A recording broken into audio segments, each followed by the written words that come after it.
Friends ఇప్పుడే ఒక Moscow Delhi అని ఒక ఇండియన్ రెస్టారెంట్ దగ్గరకు వచ్చాను. ఈ పర్టికులర్ రెస్టారెంట్ అనేది కాన్సెప్ట్ అనేది ప్రపంచంలో ఎక్కడ నేను చూడలేదు, వినలేదు. చాలా కొత్త కాన్సెప్ట్ అనమాట. ఇది ఒక ఇండియన్ రెస్టారెంటే.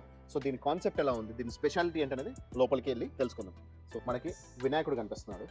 సో విఘ్ననాయకుడు వినాయకుడు ఇక్కడ కనిపించే మొత్తం కూడా కంప్లీట్ ఒక టిపికల్ ఇండియన్ హౌస్లోకి వెళ్ళేటైతే ఎలా ఉంటుందో, ఒక మన ఇంటి లోపలికి ఎలా ఉంటుందో, ఒక ఇంటి లోపల ఒక కిచెన్లో ఎలా ఉంటుందో అలా అనమాట. ఒకప్పుడు మనకి పాత తరంలో మనకి వంటశాలలో కిచెన్లోనే మనకి డైనింగ్ టేబుల్ అనేది వేసి అక్కడే మనకి వడ్డించేవాళ్ళు. ఆ పురాతనమైన పాత తరం కాన్సెప్ట్నే వీళ్ళు ఫాలో అవుతున్నారు. So kitchen cum dining area అంతా కూడా ఇది.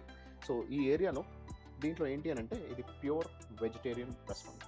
సో ఇక్కడ నాన్ వెజ్ అవైలబిలిటీ లేదంటే కేవలం ప్యూర్ వెజిటేరియన్ మాత్రమే మనకి ఇక్కడ సర్వ్ చేస్తున్నారు. సో ఒక విధంగా నాకు బెటర్. సో కిచెన్ కూడా ఓపెన్ కిచెన్, ఈ ఓపెన్ కిచెన్ కాన్సెప్ట్ అనమాట. మన ముంగటే ఇక్కడ వీళ్ళు తయారు చేసిస్తుంటారు. సో మీరు ఇక్కడ కంచాలు కూడా చూసుకోవచ్చు. అన్నీ కూడా మనకి ఈ పాత్రల్లోనే ఉన్నాయన్నమాట. సో రాగి పాత్రలు అండ్ ఇత్తడి పాత్రల్లోనే చేస్తున్నారు. సో ఏవి కూడా స్టీల్ కూడా చాలా తక్కువగా వాడుతున్నారు.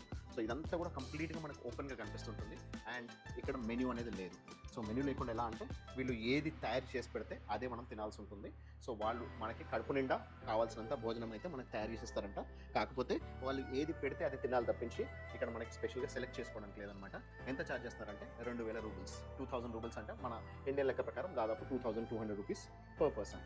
సో ఇది ఒక మనకి సో వాళ్ళు మనకి కావాల్సిన తీరులో మనకి ఏదైతే వాళ్ళు తయారు చేసిన ఫుడ్ ఏదో అవకాశం ఉంటుంది. అంటే వీళ్ళ కాన్సెప్ట్ ఏంటి అంటే మన ఇంట్లో మన అమ్మకి ఎలాగైతే మన ఇంట్లో అమ్మకి కానీ అమ్మమ్మకి కానీ వాళ్ళకి ఆల్రెడీ మనకి ఏది చేస్తే తింటామో తెలుసు కాబట్టి దాని తగ్గట్టు వాళ్ళు తయారు చేసినట్టే వీళ్ళు అదే కాన్సెప్ట్ని ఫాలో అవుతూ సో వీళ్ళు వాళ్ళ ఇంట్లో వాళ్ళని అతిథులను అన్నట్టు కాకుండా ఇంట్లో వాళ్ళు వచ్చేటైతే వాళ్ళు ఎలా ఉంటారో ఎలా తింటారో అలాగే ప్రిపేర్డ్గా ఉండాలని చెప్పేసి. కాకపోతే అఫ్కోర్స్ ఇది ఒక రెస్టారెంట్ కాబట్టి వీళ్ళు ఫుడ్కి అమౌంట్ ఛార్జ్ చేస్తున్నారు.